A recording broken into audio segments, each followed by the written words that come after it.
여러분, 어젯밤 잠들기 전 마지막 생각이 무엇이었나요? 혹시 내일 해야 할 일들에 대한 걱정이었나요? 아니면 오늘 하루 힘들었던 일들에 대한 후회였을까요? 그리고 오늘 아침 눈을 뜨는 순간 어떤 기분이셨나요? 몸이 무겁고 마음이 답답하지는 않으셨나요?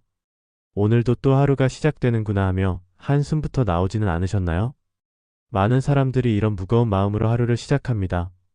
직장에서의 업무 압박, 경제적인 부담, 자녀 교육 문제, 건강에 대한 우려, 인간관계의 어려움. 이런 문제들이 우리의 아침을 무겁게 만들고 있습니다. 하지만 만약 이 모든 것들이 바뀔 수 있다면 어떨까요? 오늘 이 말씀이 여러분의 인생을 완전히 바꿀 수 있습니다. 왜냐하면 아침 첫 30분이 나머지 23시간 30분을 결정하기 때문입니다. 최근 하버드 의대의 연구 결과에 따르면 아침에 감사와 기도로 시작하는 사람들의 뇌파가 하루 종일 평안한 상태를 유지한다고 발표했습니다. 반대로 걱정과 불안으로 아침을 시작하는 사람들은 스트레스, 호르몬이 과다 분비되어 하루 종일 불안정한 상태가 지속된다고 합니다. 성경은 이미 수천 년 전부터 이 비밀을 말씀하고 계셨습니다. 시편 143편 8절에서 아침에 주의 인자하심을 듣게 하소서라고 하셨고, 예수님께서도 마가복음 1장 35절에서 새벽 아직도 밝기 전에 일어나 기도하셨다고 기록되어 있습니다. 오늘 저는 여러분에게 아침에 반드시 해야 할 4가지 기도를 소개하려고 합니다. 찬양의 기도, 고백의 기도, 선포의 기도, 위탁의 기도.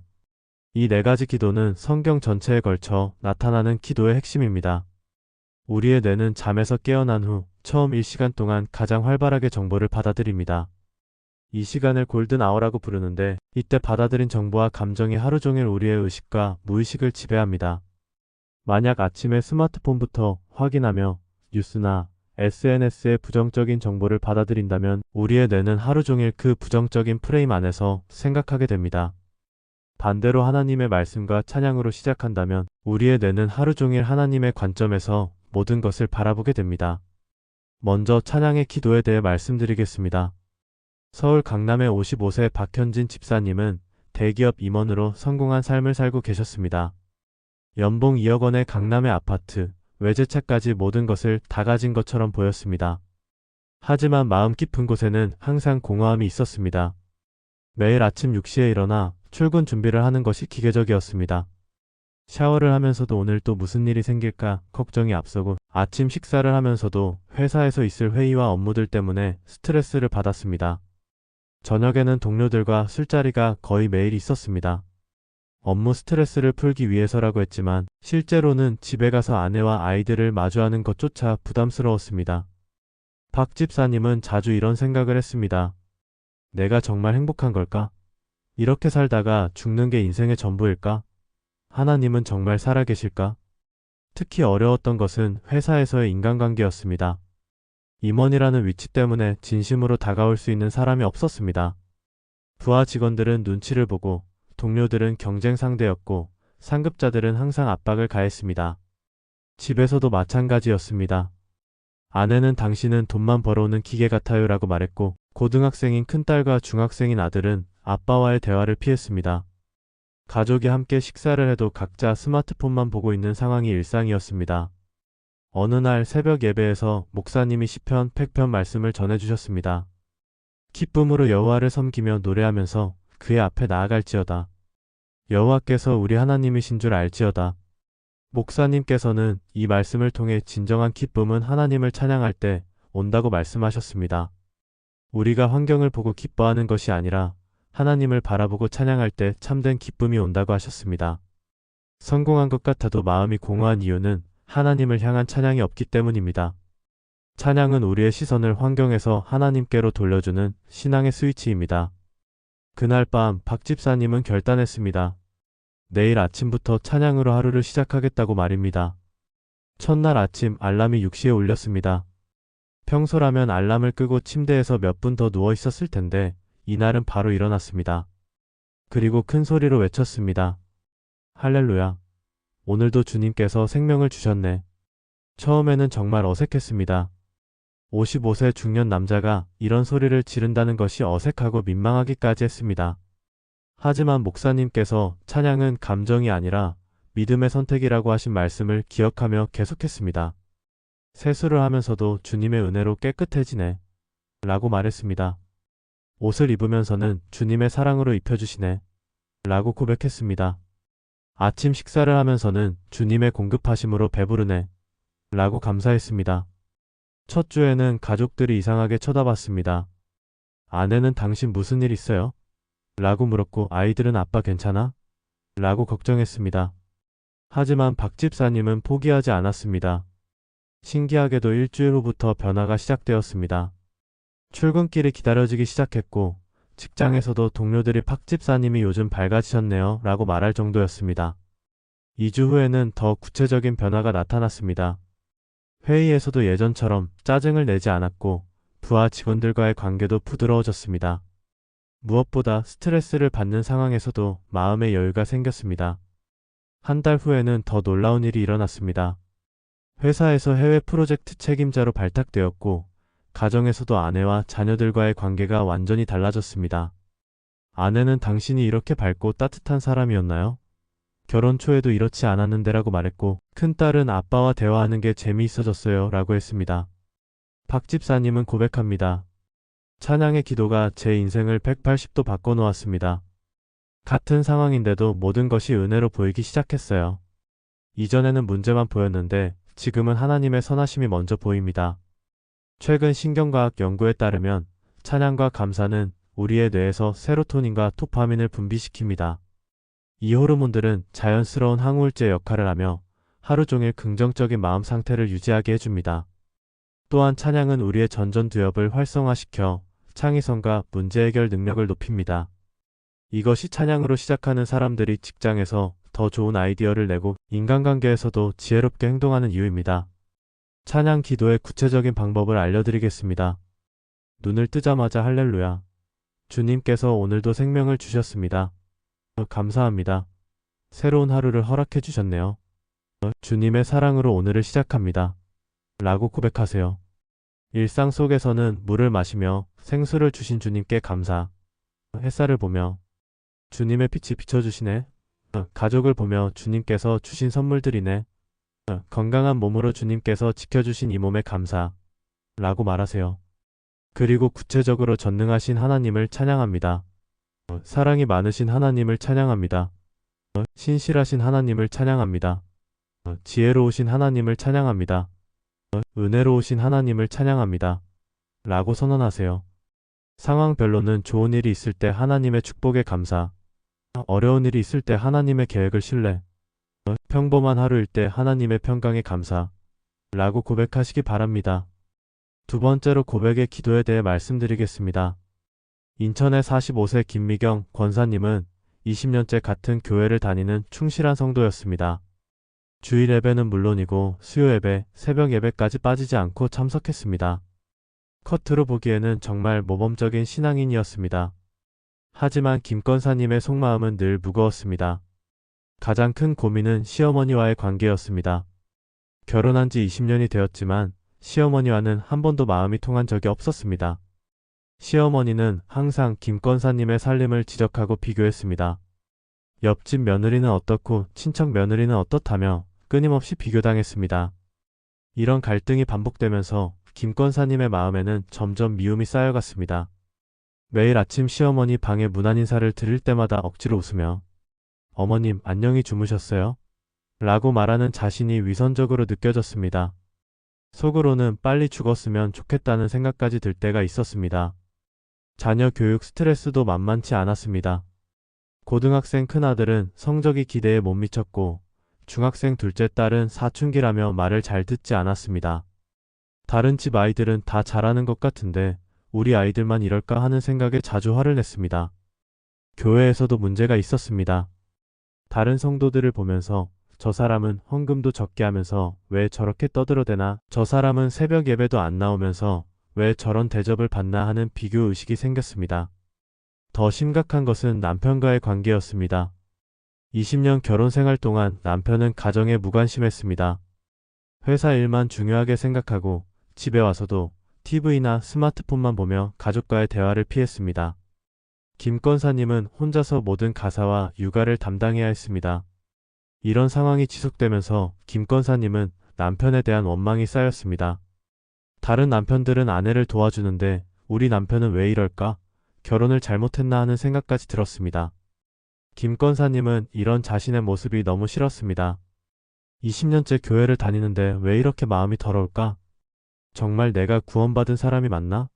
하는 의문이 들었습니다. 어느 날 새벽 예배에서 목사님이 요한일서 1장 9절 말씀을 전해주셨습니다. 만일 우리가 우리 죄를 자백하면 그는 미쁘시고 의로우사 우리 죄를 사하시며 우리를 모든 불의에서 깨끗하게 하실 것이요. 목사님께서는 자백이라는 단어가 헬라어로 호몰로게오인데 이는 동의한다, 같은 말을 한다는 뜻이라고 설명해 주셨습니다. 즉 하나님께서 죄라고 하시는 것을 우리도 죄라고 인정하는 것이 자백이라는 것입니다. 많은 성도들이 자신의 죄를 숨기고 변명하려고 합니다. 하지만 하나님은 이미 다 아십니다. 솔직하게 고백할 때 비로소 정화와 치유가 시작됩니다. 김 권사님은 그날 밤 결심했습니다. 내일 아침부터 하나님 앞에 정직한 마음을 고백하겠다고 말입니다. 다음 날 아침 무릎을 꿇고 기도했습니다. 하나님, 저는 위선자입니다. 겉으로는 믿음이 있는 척하지만 속으로는 시어머니를 미워했습니다. 용서해 주세요. 하나님, 어제 아이들에게 화를 냈습니다. 제 스트레스를 아이들에게 풀었습니다. 정말 죄송합니다. 하나님, 남편을 무시하는 마음이 있었습니다. 교만했습니다. 용서해 주세요. 처음에는 이런 기도가 부끄러웠습니다. 하지만 계속하니까 마음이 가벼워지기 시작했습니다.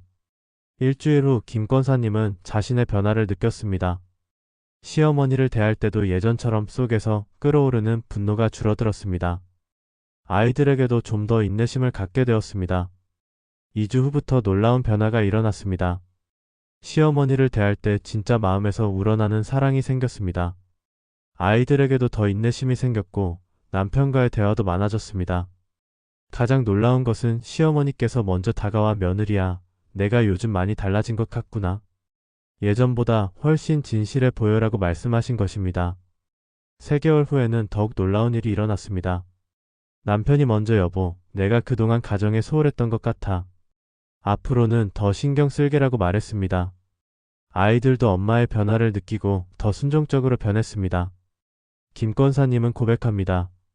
고백의 기도를 통해 제 마음이 정말 깨끗해졌어요. 숨기고 변명할 때는 더 죄책감이 컸는데 솔직하게 고백하니까 오히려 자유로워졌습니다. 심리학자들은 고백의 치료적 효과를 과학적으로 입증했습니다. 죄책감과 수치심을 마음에 숨겨두면 스트레스 호르몬인 코르티솔이 계속 분비되어 몸과 마음을 병들게 합니다. 반대로 정직한 고백은 마음의 짐을 덜어주고 자존감을 회복시키며 타인과의 진정한 관계를 가능하게 합니다. 이것이 고백의 기도를 하는 사람들이 더 건강하고 행복한 삶을 사는 이유입니다. 고백의 기도 방법을 알려드리겠습니다. 먼저 하나님 앞에 정직해지세요. 하나님, 저는 완벽하지 않습니다. 어제 하루 제가 지은 죄들을 고백합니다. 숨기고 싶지만 주님 앞에 드러냅니다. 라고 고백하세요. 구체적으로는 화낸 것에 대해 누구에게 화를 낸 것을 용서해 주세요. 거짓말한 것에 대해 거짓말로 상황을 모면하려 한 것을 용서해 주세요. 교만했던 것에 대해 남을 판단하고 비교한 것을 용서해 주세요. 이기적이었던 것에 대해 내 유익만 생각한 것을 용서해 주세요. 불순종한 것에 대해 하나님의 뜻을 거역한 것을 용서해 주세요. 라고 고백하세요. 그리고 변화를 구하세요. 오늘은 사랑으로 살게 해주세요. 오늘은 진실하게 살게 해주세요. 오늘은 겸손하게 살게 해주세요. 오늘은 순종하며 살게 해주세요. 라고 기도하세요. 마지막으로 용서와 회복을 선포하세요. 예수님의 보혈로 깨끗하게 되었습니다. 하나님의 사랑 안에서 새로워졌습니다. 과거의 죄에서 자유롭게 되었습니다. 라고 선언하시기 바랍니다. 세 번째로 선포의 기도에 대해 말씀드리겠습니다. 부산의 60세 이성훈 장로님은 20년간 운영해온 중소기업이 코로나로 인해 심각한 위기를 맞았습니다. 주요 거래처였던 대기업들이 하나둘씩 해외로 생산기지를 옮기거나 계약을 취소하기 시작했습니다. 2021년에는 매출이 전년 대비 60% 이상 떨어졌습니다. 직원들 월급을 주기 위해 개인 집을 담보로 대출을 받았고 회사 자산도 모두 담보로 잡혔습니다. 이성훈 장로님의 회사는 자동차 부품을 생산하는 중소기업이었습니다. 20년간 성실하게 사업을 해왔고 직원 10명에게 안정적인 일자리를 제공해왔습니다. 하지만 코로나와 글로벌 공급망 재편으로 모든 것이 흔들렸습니다. 매일 아침 눈을 뜨면 어떻게 하지? 이번 달도 버틸 수 있을까? 하는 걱정이 먼저 떠올랐습니다. 직원들도 눈치를 보기 시작했고 회사 분위기도 점점 어두워졌습니다. 은행에서는 추가 대출을 거절했고 기존 대출에 대한 원금 상환 압박도 심했습니다. 아내는 이제 그만하고 회사를 정리하자고 말했지만 20년간 함께해온 직원들을 생각하니 쉽게 포기할 수 없었습니다. 특히 어려웠던 것은 직원들의 시선이었습니다. 20년간 아버지처럼 믿고 따라온 직원들이 사장님, 회사가 정말 괜찮은 거죠? 라고 물을 때마다 마음이 찢어졌습니다. 이성훈 장로님은 하나님께 간절히 기도했습니다. 하나님 도와주세요. 이 어려움에서 벗어날 수 있게 해주세요. 하지만 기도해도 상황은 나아지지 않았습니다. 그러던 어느 날 새벽 기도회에서 목사님이 로마서 4장 17절 말씀을 전해주셨습니다. 하나님은 죽은 자를 살리시며 없는 것을 있는 것처럼 부르시는 이시니라. 목사님께서는 이 말씀을 통해 하나님은 없는 것을 있는 것처럼 부르시는 분이라고 설명해 주셨습니다. 아브라함이 100세의 아들을 낳을 가능성은 전혀 없었지만 하나님께서는 그를 많은 민족의 조상이라고 부르셨다는 것입니다. 하나님의 방법은 현재 상황을 보고 절망하는 것이 아니라 하나님의 약속을 믿고 선포하는 것입니다. 믿음은 바라는 것들의 실상이요 보이지 않는 것들의 증거입니다. 이성훈 장로님은 깨달았습니다.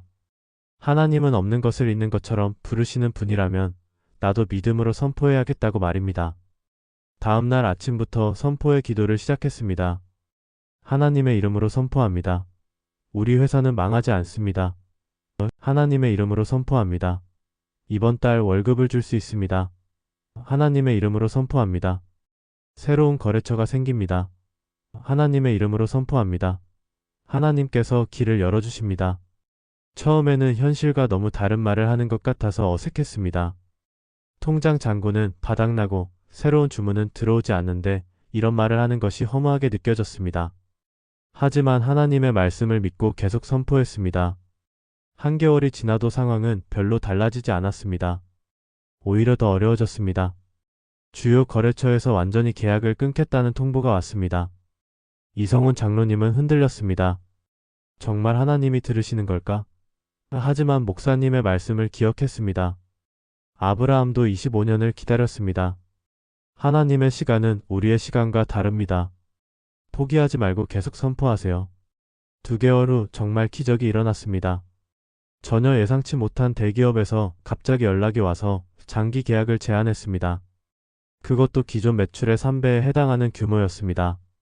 더 놀라운 것은 그 회사의 구매 담당자가 저희가 이성훈 장로님, 회사의 제품 품질과 성실성을 높이 평가해 왔습니다. 이번에 새로운 프로젝트를 시작하면서 장기 파트너를 찾고 있었는데 첫 번째로 생각한 것이 장로님 회사였습니다. 라고 말한 것입니다. 6개월 후에는 더욱 놀라운 일이 일어났습니다. 해외 바이어들에서도 문의가 들어오기 시작했고 회사는 오히려 코로나 이전보다 더 큰 규모로 성장하게 되었습니다. 이성훈 장로님은 고백합니다. 선포의 기도를 통해 하나님의 말씀이 현실이 되는 것을 경험했습니다. 믿음으로 선포하니까 하나님께서 정말 그대로 이루어 주셨어요. 이제는 어떤 어려움이 와도 먼저 하나님의 약속을 선포합니다. 선포의 기도는 성경 전체에 걸쳐 나타나는 믿음의 원리입니다. 히브리서 11장 1절에서 믿음은 바라는 것들의 실상이요 보이지 않는 것들의 증거니라고 했습니다. 예수님께서도 마가복음 11장 23절에서 누구든지 이 산더러 들리어 바다에 던져지라 하며 그 말하는 것이 이루어질 줄 믿고 마음에 의심하지 아니하면 그대로 되리라고 말씀하셨습니다. 선포는 단순한 긍정적 사고가 아닙니다. 하나님의 말씀과 약속에 근거한 믿음의 고백입니다. 우리가 보이는 현실보다 하나님의 말씀을 더 신뢰한다는 선언입니다. 선포 기도의 구체적인 방법을 알려드리겠습니다. 먼저 하나님의 약속을 선포하세요. 하나님께서 나를 사랑하신다고 선포합니다. 하나님께서 나와 함께 하신다고 선포합니다.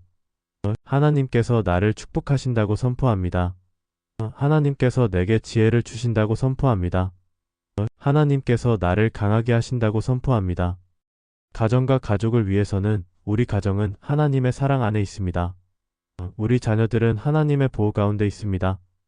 우리 가정에 하나님의 평강이 임합니다. 우리 가족은 하나님의 축복을 받습니다.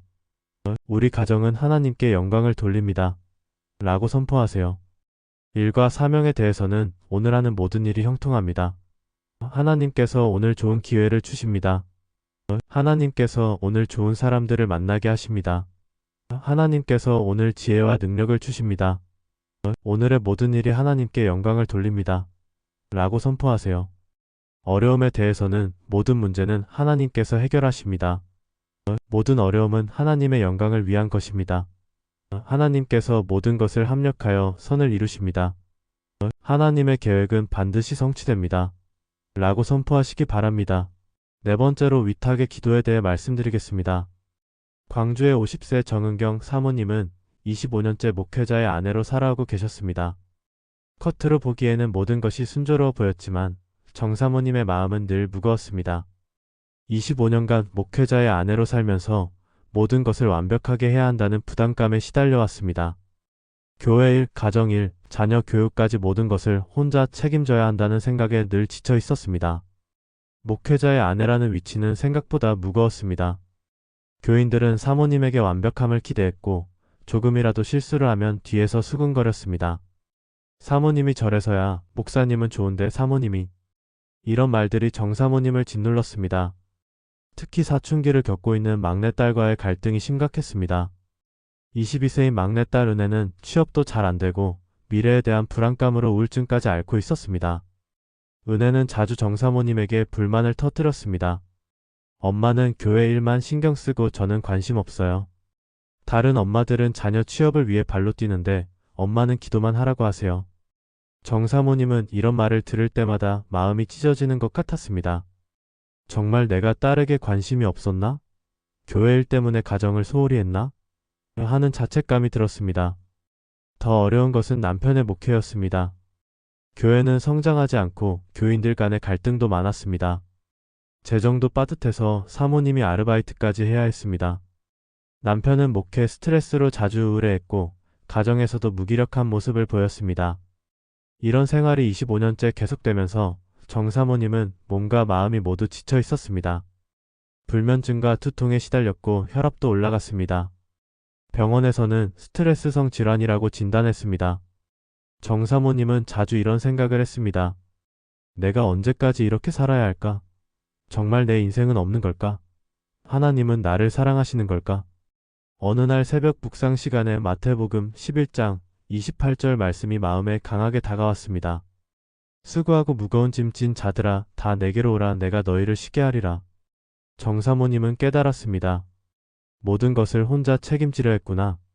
하나님께 맡겨야겠구나. 그동안 정 사모님은 모든 일을 자신이 해결해야 한다고 생각했습니다. 교회 일도, 가정 일도, 자녀 문제도 모두 자신의 책임이라고 여겼습니다. 하지만 예수님께서는 무거운 짐을 내게 맡기라고 말씀하고 계셨습니다. 다음 날 아침부터 위탁의 기도를 시작했습니다. 하나님, 교회 일을 주님께 맡깁니다. 제가 아니라 주님께서 하세요. 하나님, 제 딸을 주님께 맡깁니다. 제가 바꾸려 하지 말고 주님께서 인도하세요. 하나님, 제 남편의 목회도 주님께 맡깁니다. 제가 조급해하지 않겠습니다. 하나님, 제 인생도 주님께 맡깁니다. 주님의 뜻대로 이끌어주세요. 처음에는 놓기가 어려웠습니다. 내가 하지 않으면 누가 하나 하는 생각이 들었습니다. 하지만 계속 맡기는 기도를 했습니다. 2주 후부터 작은 변화가 시작되었습니다. 교회 일을 할 때도 예전처럼 조급하지 않았습니다. 하나님께서 하실 것이다 라는 믿음이 생겼습니다. 한 달 후부터 놀라운 변화가 시작되었습니다. 교회 일에서도 부담감이 줄어들고 오히려 기쁨이 생겼습니다. 딸과의 관계도 자연스럽게 회복되기 시작했습니다. 가장 놀라운 것은 딸이 먼저 다가와 엄마, 요즘 많이 편해 보여요. 전에는 항상 불안해 보였는데 라고 말한 것입니다. 3개월 후에는 더욱 놀라운 일이 일어났습니다. 딸이 좋은 직장에 취업이 되었고 남편의 교회도 서서히 부흥하기 시작했습니다. 무엇보다 정 사모님 자신이 몸과 마음의 건강을 회복했습니다. 정 사모님은 고백합니다. 위탁의 기도를 통해 진정한 평안을 찾았습니다. 모든 것을 하나님께 맡기니까 오히려 모든 것이 더 잘 되었어요. 제가 붙잡고 있을 때는 막혔던 일들이 놓아드리니까 술술 풀렸습니다. 심리학자들은 통제의 착각이라는 개념을 연구합니다. 사람들은 자신이 통제할 수 없는 일들까지 통제하려고 하면서 극심한 스트레스를 받습니다. 위탁의 기도는 이런 잘못된 통제욕을 내려놓게 해줍니다. 하나님께 맡김으로써 불필요한 걱정과 염려에서 자유로워지고 정신적 여유와 평안을 얻게 됩니다. 또한 위탁은 문제 해결에 대한 새로운 관점을 제공합니다. 자신의 제한된 지혜와 능력에 의존하지 않고 하나님의 무한한 지혜와 능력을 신뢰하게 됩니다. 위탁 기도의 구체적인 방법을 알려드리겠습니다. 먼저 염려를 맡기세요. 하나님, 제 모든 걱정을 주님께 맡깁니다. 하나님, 제가 해결할 수 없는 문제들을 주님께 맡깁니다. 하나님, 제 불안한 마음을 주님께 맡깁니다. 하나님, 제 미래에 대한 두려움을 주님께 맡깁니다. 가족을 맡기세요. 하나님, 제 배우자를 주님께 맡깁니다. 하나님, 제 자녀들을 주님께 맡깁니다. 하나님, 제 부모님을 주님께 맡깁니다. 하나님, 가족의 건강을 주님께 맡깁니다. 하나님, 가족의 미래를 주님께 맡깁니다. 일과 사역을 맡기세요. 하나님, 제 직장일을 주님께 맡깁니다. 하나님, 제 사업을 주님께 맡깁니다. 하나님, 제 사역을 주님께 맡깁니다. 하나님, 모든 결과를 주님께 맡깁니다. 미래를 맡기세요. 하나님, 제 미래를 주님께 맡깁니다. 하나님, 제 계획을 주님께 맡깁니다. 하나님, 제 인생을 주님께 맡깁니다. 하나님, 주님의 뜻이 이루어지기를 원합니다. 여러분, 이 네 가지 기도는 마치 아름다운 교향곡처럼 조화를 이룹니다. 첫 번째, 찬양의 기도로 마음을 하나님께 열고, 두 번째, 고백의 기도로 마음을 깨끗하게 하고, 세 번째, 선포의 기도로 믿음을 고백하고, 네 번째, 위탁의 기도로 모든 것을 하나님께 맡깁니다. 이 네 가지를 매일 아침 순서대로 하면 여러분의 하루가 완전히 달라질 것입니다. 이 순서는 우연이 아닙니다. 성경에 나타난 올바른 기도의 순서입니다. 찬양은 우리의 마음을 하나님께 집중시킵니다. 시편 100편처럼 먼저 하나님을 높이고 찬양할 때 우리의 영이 살아납니다. 고백은 하나님과 우리 사이의 죄의 담을 허뭅니다. 요한일서 1장 9절처럼 죄를 고백할 때 깨끗해집니다. 선포는 정결해진 마음으로 하나님의 약속을 선언합니다. 로마서 4장 17절처럼 믿음으로 고백할 때 현실이 변화됩니다. 위탁은 모든 것을 하나님의 손에 맡기는 완전한 신뢰입니다. 마태복음 11장 28절처럼 모든 짐을 주님께 맡길 때 참된 평안이 옵니다. 실제 적용 방법을 알려드리겠습니다. 첫 주차는 기초 다지기입니다. 매일 10분씩 4가지 기도를 연습하세요. 찬양 2-3분으로 할렐루야로 시작해서 구체적인 감사를 하고 고백. 2-3분으로 어제의 잘못된 생각, 말, 행동을 고백하고 선포. 2-3분으로 하나님의 사랑과 약속을 선포하고 위탁 2-3분으로 오늘의 계획과 염려를 하나님께 맡기세요. 2주차는 습관 만들기입니다. 시간을 15분으로 늘리세요.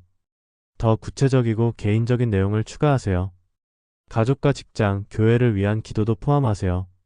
성경 구절을 암송하며 기도해보세요. 3주차는 깊이 더하기입니다. 20분으로 시간을 확장하세요. 각 기도마다 성경 구절과 함께 기도해보세요. 찬양할 때는 시편 100편, 150편을, 고백할 때는 요한일서 1장 9절 10편, 51편을, 선포할 때는 로마서 8장 28절, 빌립보서 4장 13절을, 위탁할 때는 마태복음 11장 28절, 베드로전서 5장 7절을 함께 묵상하세요. 4주차는 완전한 정착입니다. 자연스럽게 25분에서 30분간 기도하세요. 개인별 스타일을 완성하세요.